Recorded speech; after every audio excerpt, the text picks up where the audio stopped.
और सुन दीन कैसे पहुंचा है। कुछ नहीं लगा ना तेरा मेरा दुपट्टा भिगोया, अल्लाह के हुजूर की गोद में बैठ के खून साफ कर रही है।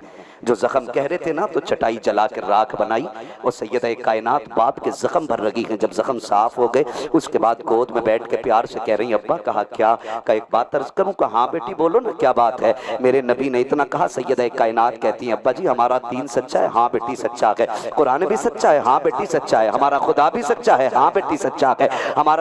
हमारा रसूल भी सच्चा है। हाँ बेटी रब का सच्चा रसूल हूं मैं। उसके बाद कहती हैं, अब्बा एक इजाजत देंगे? कहा क्या? कहा आज नीली छत वाले रब से दो बातें फातिमा करना चाहती है। अल्लाह अकबर। मेरे नबी कहते हैं, क्या कहोगी बेटी फातिमा? कहा उस रब से पूछना है, मालिक तू बता कर तेरा दीन सच्चा है, तेरा कुरान सच्चा है, तेरा मजहब सच्चा है दिया हुआ, मेरा बाप सच्चा रसूल है, तो बता जब मेरा बाप दीन लेके जाता है तो लोग, जब ये कुरान पढ़ता है तो लोग क्यों सताते हैं? जब ओ भाई उम्र देख के इज्जत न कर, कुरान देख के इज्जत कर।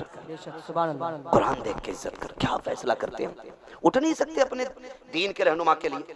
आप क्या अंदाजा लगाओगे? फरमाया गया हाफिज कुरान जिस कब्रिस्तान से गुजर जाए 40 दिन तक उस कब्रिस्तान से अल्लाह अज़ाब उठा लेता है। आप क्या बात करते हो? क्या हिसाब लगाते हो? कोई मयार है? खुदा की कसम दीन इतना मुश्किल है कि मेरे नबी की जिंदगी आप पढ़िए। उम्मुल मोमिनीन सैयदा तैयबा ताहिरा, सच्चे बाप की सच्ची बेटी, पारसा बाप की पारसा बेटी, जन्नती बाप की जन्नती बेटी, सिद्दीक बाप की सिद्दीका बेटी, हजरत आयशा सिद्दीका रज़ियल्लाहु ताला अन्हा एक दिन हुजूर के कदमों में बैठ के कहती हैं, प्यारे महबूब बड़ी जिंदगी गुजर गई दीन के लिए, क्या कोई लम्हा ऐसा भी गुजरा है जिसे आज तक न भूले हो? अभी ये जुमला कहना ही था कि नबुव्वत की आंखें भर आई। वो क्या लगा तेरा मेरा दीन के लिए? कुछ लगा नहीं ना? हुजूर की आंखें भर आई। आयशा एक दिन आज तक नहीं भूला। कहा कब आका? कहा जब मैं ताइफ में लोगों को कुरान सुनाने गया। आयशा तुझे क्या बताऊं, आज ना हम आए, ये हार डाले गए, लोगों ने इज्जतें दी, भाई लोगों ने, डॉक्टर साहब वगैरह ने, पूरे परिवार ने, अल्लाह इस घराने को सलामत रखे, वो इज्जतें दी कि हम ये भूल गए कि हम परदेश में। हाँ, वरना परदेश का एक दर्द अलग होता है। हम ये भूल गए हम परदेश में, ये मोहब्बतें इनसे मिली। हार डाले गए। कायनात का सबसे बड़ा कारी, कायनात का सबसे बड़ा खतीब, कायनात का सबसे बड़ा मुबल्लिग, कायनात का सबसे बड़ा हादी मेरा नबी ताइफ में पहुंचा। बजाय इसके के हार डाले जाते, लोगों ने पत्थर उठा रखे थे हाथ में। मेरे नबी कहते हैं, आयशा तुम्हें क्या बताऊं, जब मैं ताइफ में गया लोगों ने पत्थर हाथ में लिए, कहा वो पत्थर मारते रहे आयशा, मैं कुरान पढ़ता रहा था, लेकिन अल्लाह की इज्जत की कसम आका कहते हैं, आयशा मेरे बदन का कोई हिस्सा ऐसा ना था जो दर्द से टूट ना रहा हो, लेकिन आयशा वो पत्थर मार के थक गए थे, तेरा नबी कुरान सुना सुना के नहीं थका था। लाओ कोई मुश्किलें दीन के लिए उठाई हो, लाओ कोई मैदान में ऐसा अमल कि तुम्हारा गरिबान कभी कुरान के लिए पकड़ा गया हो, कभी तुम्हारे बच्चों को भूखा रखा गया हो, कभी तुमने कोई कीमत चुकाई हो। मेरा नबी बता रहा है, आयशा इतने पत्थर मारे गए कि इतना दर्द था, मैं एक पैर को उठाता था, निशाना लगा के दूसरे पैर पे पत्थर मारा जाता था। आयशा जब उस पर पत्थर लगता मैं उसको रख लेता, दूसरा उठा लेता था। कहते इसी हाल में शाम हो गई, किसी ने पानी तक को नहीं पूछा था, आयशा शाम तक मैं कुरान पढ़ता रहा। एक रिवायत के मुताबिक मेरे नबी ने 3 दिन तक ताइफ में रह करके तबलीग की है। आका 3 दिन तक फाके से रखे, ना कोई पानी पिलाने वाला था, ना कोई खाना खिलाने वाला था, लेकिन रहमत नाजिल हो मेरे नबी तेरी बारगाह में, तूने इतना बड़ा एहसान उम्मत पे किया है। हर उन नबी ने अपनी उम्मत के हक की दुआएं मांग ली है, लेकिन मेरे नबी ने हमारे हक की दुआ बचा के रखी है। इसलिए बचा के रखी थी ताकि कयामत में जब उम्मत परेशान हो, हाथ मेरे उठेंगे, अल्लाह जन्नत के दरवाजे तुम्हारे लिए खोल डाले। नारे तकबीर, नारे रिसालत, पैदाने सरकारे मदीना, ताजदारे खत्मे नबूवत, अज़मते मुस्तफा से अल्लामा मौला मुफ्ती हम्माद रज़ा साहिब किबला। नारे तकबीर, नारे रिसालत। तवज्जो है सारे लोगों की। हुजूर कहते हैं 3 दिन तक। अब सुने, उससे कुछ ही पहले उम्मुल मोमिनीन हजरत खदीजतुल कुबरा का विसाल हुआ था। सैयदा तैयबा ताहिरा आबिदा जाहिदा नकिया तकिया राकिया साजिदा कारिया हाफिजा सैयदा कायनात खातून जन्नत सैयदा फातिमा ज़हरा रज़ियल्लाहु ताला अन्हा। आपकी उम्र शरीफ 5-6 बरस थी उस वक्त में, सैयदा कायनात की। हुजूर जब आ रहे हैं ना उसी वक्त हज़रत खदीजतुल कुबरा का विसाल हुआ। क्या लगा यार हमारा दीन पे, क्या लगा आज हम तोलते हाफिज जी है, हाफिज जी है। ये तो कयामत में पता चलेगा कि अल्लाह ने इसे कितनी इज्जतें बख्शी हैं, कितनी इज्जतें बख्शी। आज तेरा मेरा वकार क्या, औकात क्या है तेरी मेरी। अल्लाह की कसम खा के कहता हूँ, मेरे लिए इन छोटे बच्चों की जूतियां मेरे सर का ताज है, क्योंकि इनके सीने में कुरान जैसी दौलत मौजूद है, कुरान जैसी दौलत मौजूद है।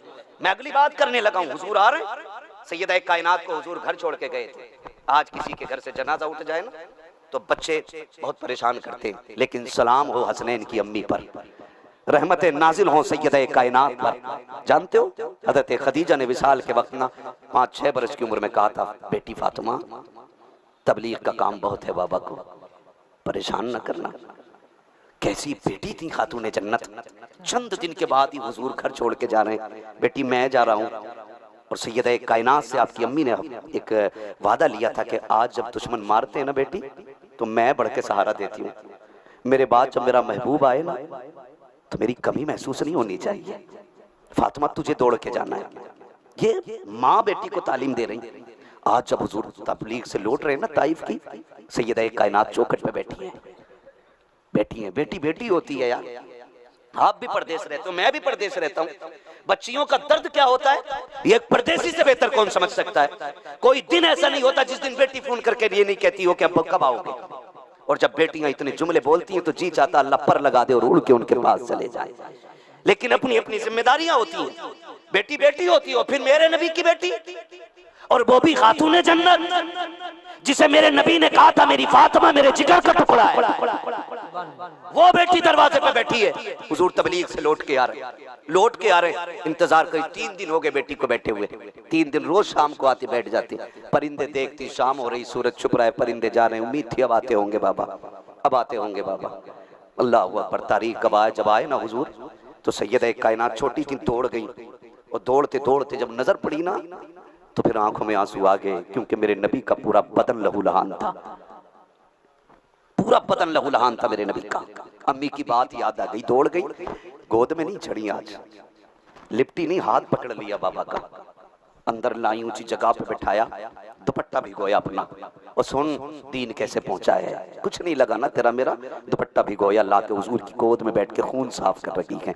जो जख्म कह रहे थे ना तो चटाई जला के राख बनाई और सैयदा कायनात बाप के जख्म भर रही है। जब जख्म साफ हो गए उसके बाद गोद में बैठ के प्यार से कह रही, अब्बा कहा क्या, का एक बात अर्ज करूं? कहा हाँ बेटी बोलो ना, क्या बात है? मेरे नबी ने इतना कहा। सैयदा कायनात कहती है, अब्बा जी हमारा दीन सच्चा है। हाँ बेटी सच्चा है। कुरान भी सच्चा है। हाँ बेटी सच्चा है। हमारा खुदा भी सच्चा है। हाँ बेटी सच्चा है। हमारा रसूल भी सच्चा है। हाँ बेटी रब का सच्चा रसूल हूं मैं। उसके बाद कहती हैं, अब्बा एक इजाजत देंगे? कहा क्या? कहा आज नीली छत वाले रब से 2 बातें फातिमा करना चाहती है। अल्लाह अकबर। मेरे नबी कहते हैं, क्या कहोगी बेटी फातिमा? कहा उस रब से पूछना है, मालिक तू बता कर तेरा दीन सच्चा है, तेरा कुरान सच्चा है, तेरा मजहब सच्चा है दिया हुआ, मेरा बाप सच्चा रसूल है, तो बता जब मेरा बाप दीन लेके जाता है तो लोग पत्थर क्यों मारा करते हैं? जब ये कुरान पढ़ता है तो लोग क्यों सताते हैं? जब ये चलता है राह में कांटे क्यों डाले जाते हैं? मेरे नबी ने कहा था, फातिमा लब ना गिला देना, हमने रब से सौदा किया है। बाबा कौन सा सौदा?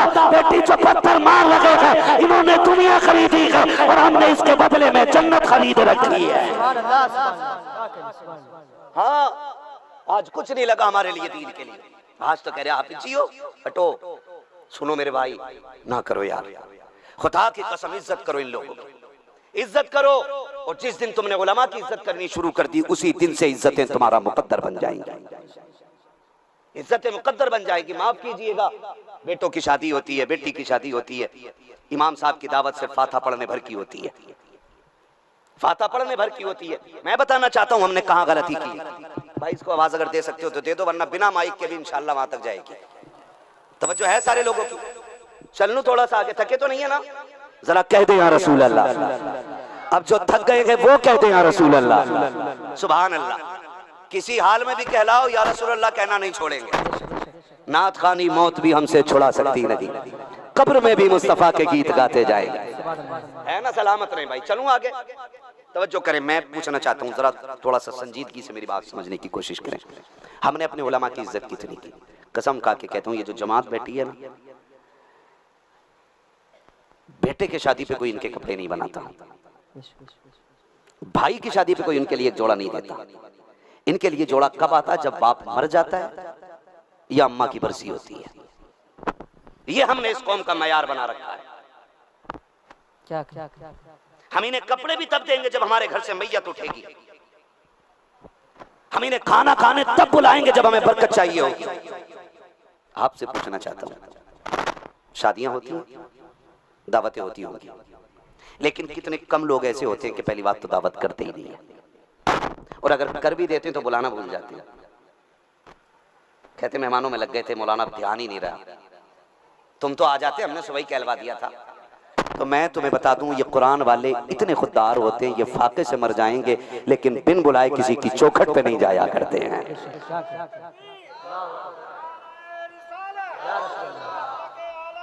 जिंदाबाद। सुन रहे हैं सारे लोग?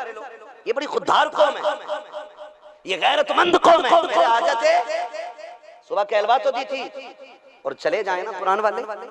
तो बेटा कहता अब्बा, बच्चे आए मदरसे के, तो कहता उधर को दरी बिछा के खिला दे।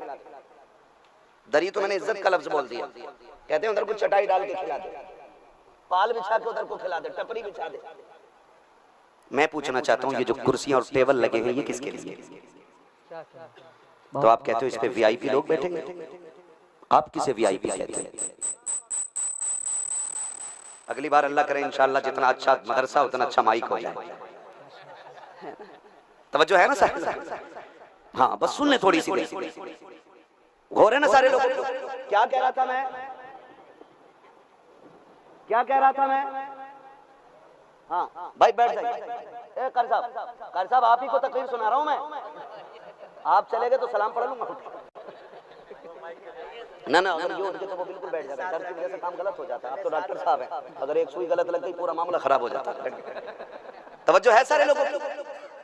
बहुत गौर से मेरी बात सुने। तो कह रहा ना उधर बैठा के खिलाते कि ये कुर्सियां किसके लिए? इस पे वीआईपी लोग आएंगे।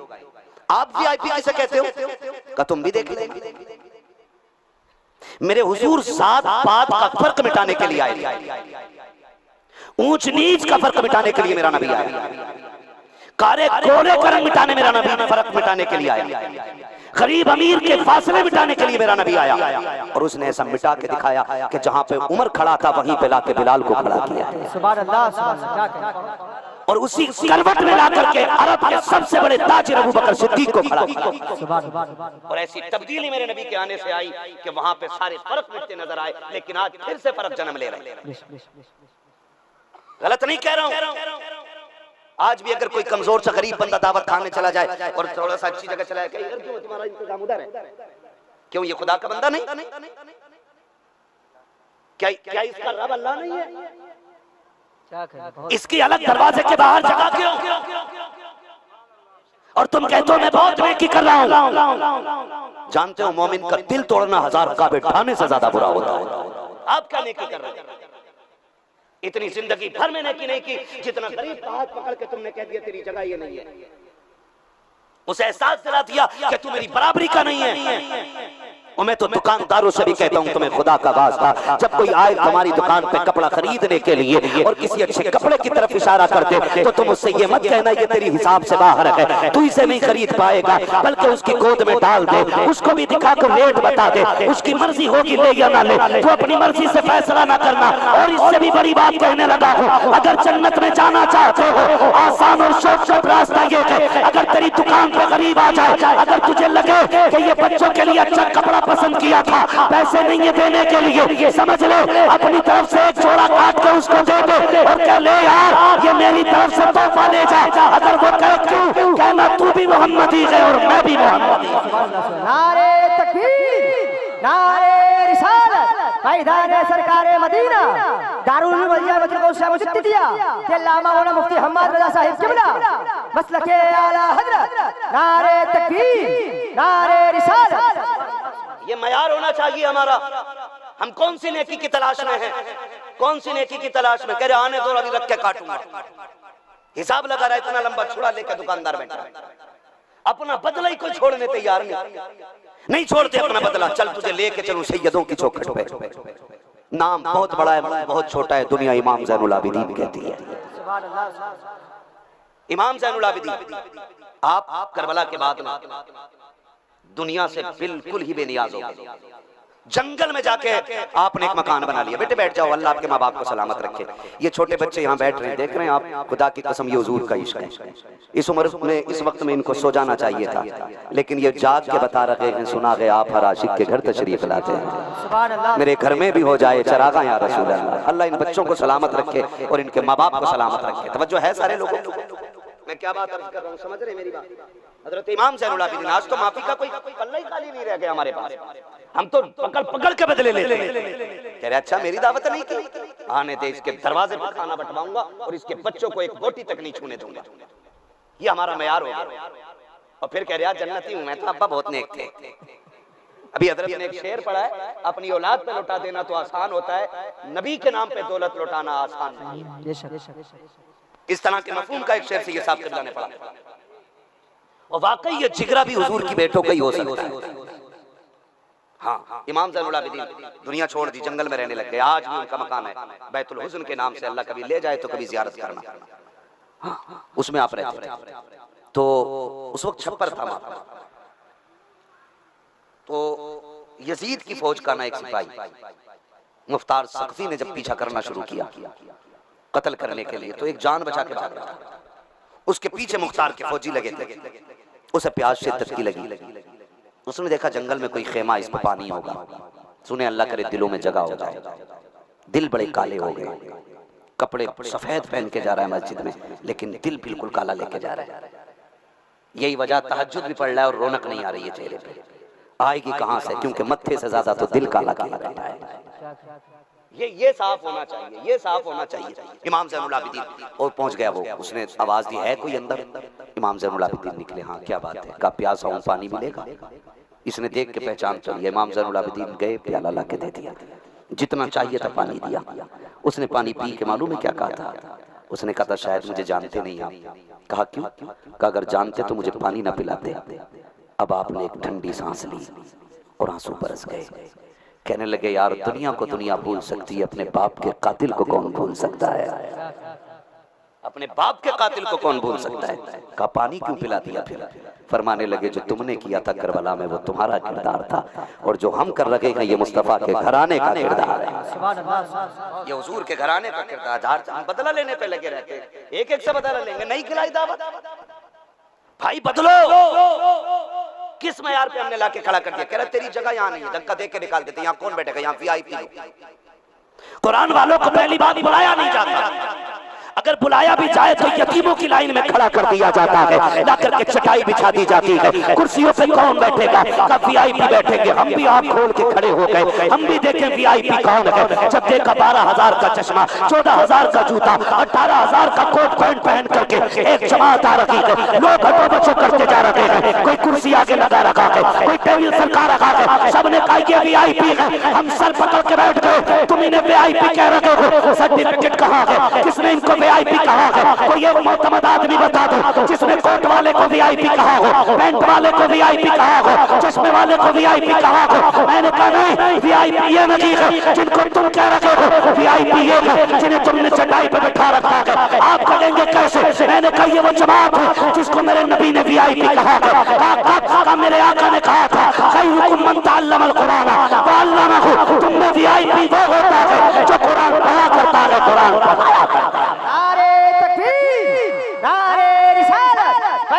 सरकारे मदीना, जलसे दस्तारबंदी, दारुल उलूम जामिअतुल गौसिया मुजद्दिदिया, अल्लामा मौलाना मुफ्ती हम्माद रज़ा साहिब किबला, मसलके आला हजरत, नारे तकबीर, नारे रिसालत। करेंगे इज्जत इंशाअल्लाह, करेंगे उलमा की इज्जत। हाँ कोशिश करें। और फरमाया गया जो उलमा की इज्जत नहीं करता अल्लाह उसकी नस्ल से इल्म उठा लेता है। और इल्म उठा लेने का मतलब ये नहीं है कि कोई बात नहीं बेटे को इंजीनियर बना लेंगे ना। पूर नहीं पड़ेगी, पूर कुरान से पड़ेगी। लिख लो ये बात और पत्थर के नीचे दबा दो। मौलवी क्या कह के गया है? धोखे में ना रहे। मरते वक्त बंदे को 3 चीजों का ख्याल आता है, सिर्फ 3। सबसे पहला ख्याल आता है इतनी दौलत कमाई, अब इसका क्या होगा। दूसरा ख्याल आता है कि मेरे बाद मेरी औलाद का क्या बनेगा, मैं चला जाऊंगा मेरी औलाद को कौन देखेगा। तीसरा ख्याल आता हाय मैंने क्या तैयारी कब्र के लिए की है। ये तीसरा ख्याल आदमी को उधेड़ के बन देता है। ये सबसे मुश्किल ख्याल है, मैंने जिंदगी में क्या कमाया। अगर आपने अपने पीछे नेक औलाद छोड़ी है तो फिर मौज करोगे कब्र में, वहां भी ठेकेदारी और प्रधानी सलामत रहेगी। और अगर पीछे नेक औलाद नहीं छोड़ी है तो इधर भी लाल जलील थे और उधर भी जलील होना जाकर। मेरी बात सुनना बहुत गौर से। अपने बच्चों को कुरान दो, दीन दो, अपने बच्चों को हुजूर के दीन का सिपाही बनाओ। कुरान पढ़ाओ अपने बच्चों को। ऐसे ही दीन नहीं आया हम तक, ऐसे ही नहीं आया। बड़ी मेहनतें लगी हैं इस दीन में, बड़ी कुर्बानियां लगी हैं इस दीन के लिए, बड़े सर कटे हैं, बड़ी माओ की गोद जुड़ी है, तब जाके कुरान हम तक पहुंचा है। आज कदर नहीं करते। हम तो देखते हैं अक्सर इश्तिहारों में भी, डॉक्टर साहब ये लिख दिया जाता है कि ये यतीम लावारिस मदरसे के कुछ बच्चे, इनका ख्याल रखा जाए। मैं कहता हूँ ये लाइन इश्तिहारों से हटा दो। कौन होते हो तुम इन्हें लावारिस कहने वाले? ये मदरसे वाले तो वो हैं जिनका काबे वाला भी वारिस है और खुद मदीने वाला भी वारिस है। आपने कैसे कह दिया ये लावारिस? ये लाइन हटा देनी चाहिए थी। ये लावारिस नहीं है, इनका खुद खुदा भी वारिस है और मुस्तफा भी वारिस है। और कैसे वारिस है जानते हो? खुदा की कसम, मेरा बच्चा हो या आपका बच्चा हो, हैं, मैं तालीम का मुखालिफ नहीं। पढ़ें, आप खुद भी पढ़ें, बच्चों को भी पढ़ाएं, बेटों को भी पढ़ाएं और बेटियों को भी पढ़ाएं। तालीम जरूरी है, लेकिन बेटियों की तालीम के हवाले से मैं एक बात कहूंगा डॉक्टर साहब, तालीम औरतों की जरूरी तो है, मगर खातून खाना हो वो सबा की परी ना हो।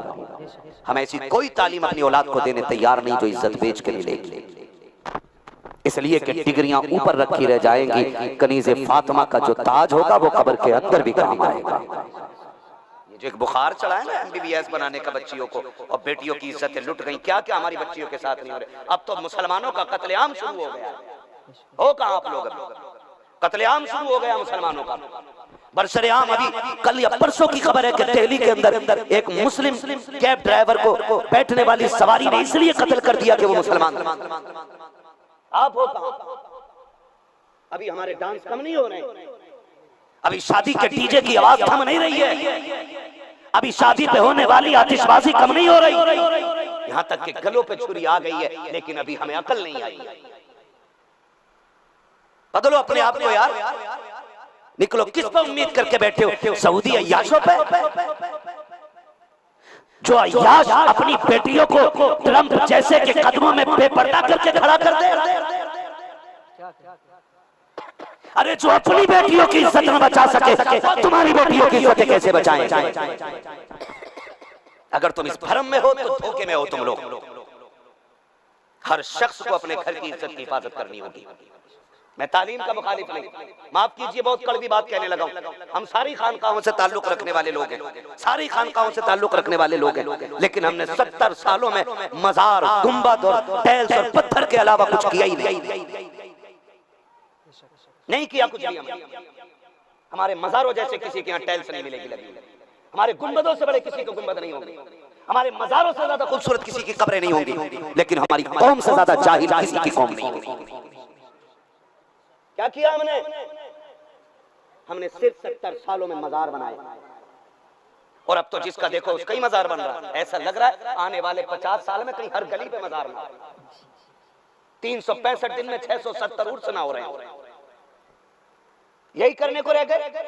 मजार हरकस और नाकस का बनने लगा। भांग पीते थे, पीते पीते मर गए। का बाबा मलंग थे। किसी भी चर्सी भांगी का मजार बन जाएगा।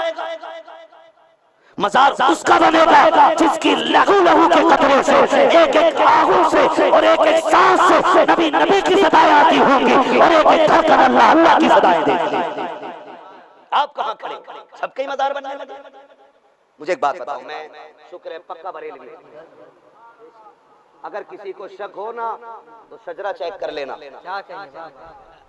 हाँ, मेरा बाप मुफ्ती आजम का नौकर, मैं था जो शरिया का नौकर। कच्चे नहीं, बहुत पक्के लोग हैं, मगर जो कमी है वो बता के जाऊंगा।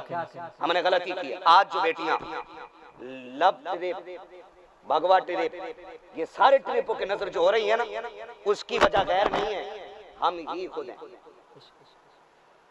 अभी कारी साहब ने बताया। हम एक बात बताओ, हमने कितने स्कूल कॉलेजेस अपने बनाए? क्या मुसलमान मालदार नहीं है? बोलो, है कि नहीं? जिस पे जरा सा धनिया आया डॉक्टर साहब, उसने होटल खोल लिया, और थोड़े से पैसे हो गए उसने मैरिज हॉल बना लिया। लेकिन किसी को ये गैरत नहीं आई कि बेटियां छोटी सी तालीम के लिए भी खैर के आगे हाथ बांध के खड़ी होती हैं। इनके लिए छोटा सा कमरा बना दूं ताकि इज्जतें भी बची रखे और कौम का वकार भी बची रहे। माफ कीजिएगा, हमारी खानकाहों में पैसा नहीं है, बहुत पैसा है। अगर खानकाहों से 25% निकाल के ना अगर यूनिवर्सिटी बनाने लग जाए ना तो हमारी कौम के पास हिंदुस्तान में सैकड़ों से ज्यादा बड़ी बड़ी यूनिवर्सिटियां हो सकती हैं। क्या बहुत कई मज़ारों पे जाना हुआ है, जितनी बड़ी गोलक है पैसों से भरी पड़ी है, गिनने का नंबर नहीं आ रहा, बोरियों में भरे जा रहे हैं। और ये भी ठूसन ठान जा रहा, बाबा बीवी लड़े ना रिश्वत दे के आया बाबा को। हैरत में होती है, जहां पे जरूरत नहीं वहां पैसे गल रहे हैं। और ये कुरान वाले कल निकल जाएं चंदे के लिए, वो फिर के कहता आ रहे हैं, क्या कहें? 10 रुपए देने ना पड़ जाएं, ये कह के मुंह फेर लेते हो। लेकिन तुम्हारे हजार ताने हजार गालियों के बाद भी इन्होंने अपनी मेहनत नहीं छोड़ी है। तुम 10 रुपए भी देते रहे, गाली भी देते रहे। ये मुस्कुरा के कहते थे हुजूर ने पत्थर खाए हैं दीन के लिए, हम गालियां खा रहे हैं, तो क्या हो गया है? और शर्म आनी चाहिए हमारी को, शर्म।